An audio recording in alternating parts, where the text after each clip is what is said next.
Ladies and gentlemen, Bob Garvey with the Bible Strength Project, here with another episode of our Daily Bible Breakdown, where we're doing two things. One, we're lifting up biblical truth to help you get stronger mentally, physically, and most importantly, spiritually. Two, we are on track day by day, week by week, month by month to read through the entire Bible in just 1 year. And you're right, it's epic, man. Not everybody tries it, not everybody does it, but they should. They should. Finishing up my 100 daily burpees for today. Hopefully you're getting your fitness in as well. And as you can tell, yeah, you know it, I'm in the barn of knowledge! Barn of knowledge!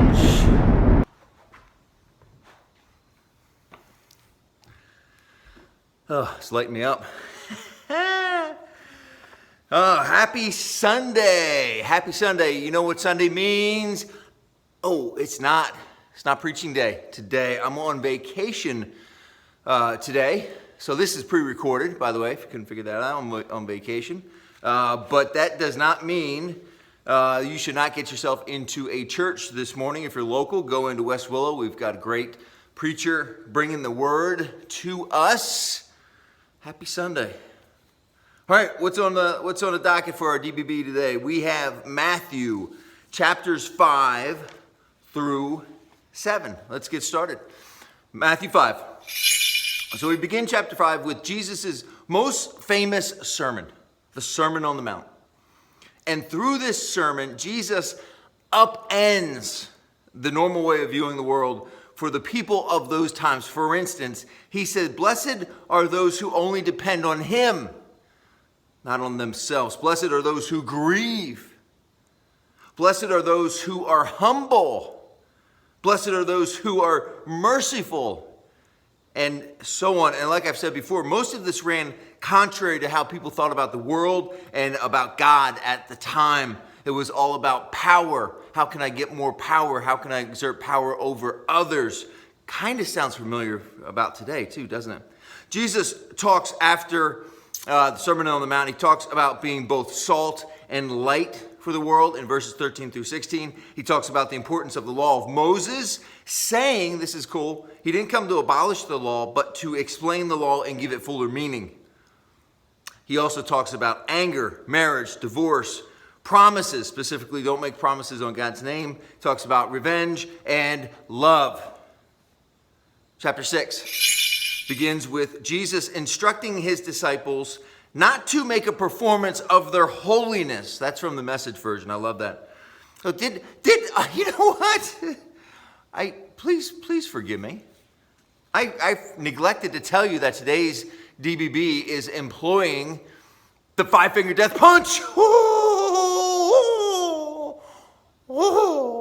A biblical analysis. You're thinking, what's that if you're new to the program? Well, that's just me looking at 5 different Bible translations, the NLT, the NIV, the CEV, the Message, and the Amplified version of the Bible to get you the very best daily biblical analysis that you can possibly have. And we are punching out biblical confusion. That's what we're knocking out. So anyways, don't make a performance of your holiness from the Message version of the Bible. He says, give privately. Like, don't announce it to everybody. Pray privately. Fast privately. Verses 19 through 24 in chapter 6 give some great advice on money. And then we get to verse 25, where Jesus says, I tell you not to worry about your life. Don't worry about having something to eat, drink, or wear. Isn't life more than food and clothing? Look at the birds in the sky. They don't plant or harvest. They don't even store grains in barn, yet your Father in heaven takes care of them. Aren't you worth more than birds? More on that in a minute.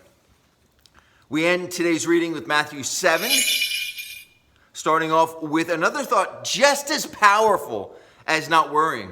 Jesus says, don't condemn others, and God won't condemn you.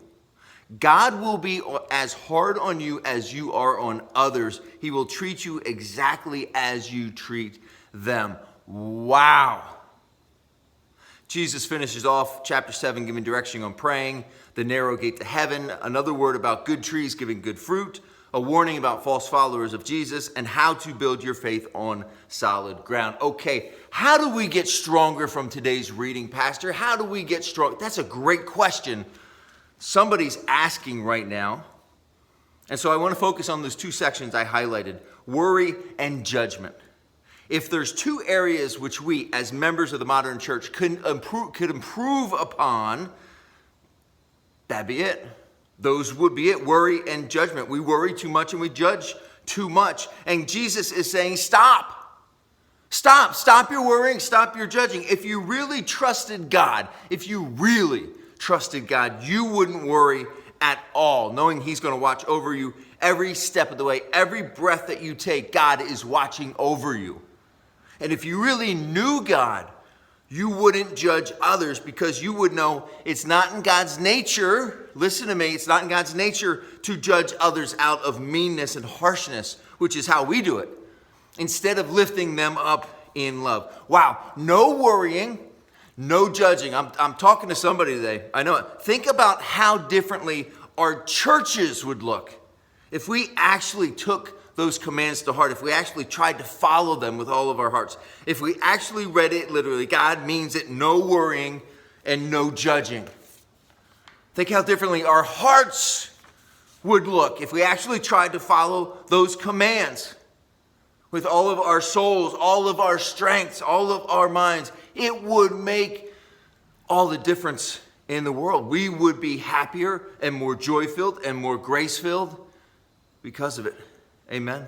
So if you're looking for two of God's commands today to write on your heart, boy, you could do worse than that. God says, do not worry about a thing. I have got everything covered. And God says, for crying out loud, stop judging others.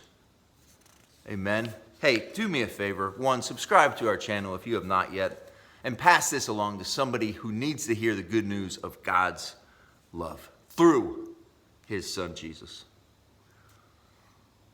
And now for today's power verse. Today's power verse. I like it. I like Matthew 7:1. We're going to go with it. Do not judge others, and you will not be judged. For you will be treated as you treat others. The standard you use in judging is the standard by which you will be judged. Amen. Do me a favor.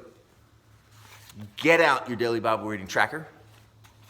Or, at the very least, mentally, give yourself a check mark. Give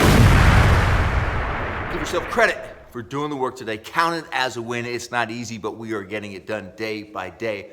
My name is Pastor Bob Garvey with another Daily Bible Breakdown. We'll see you tomorrow.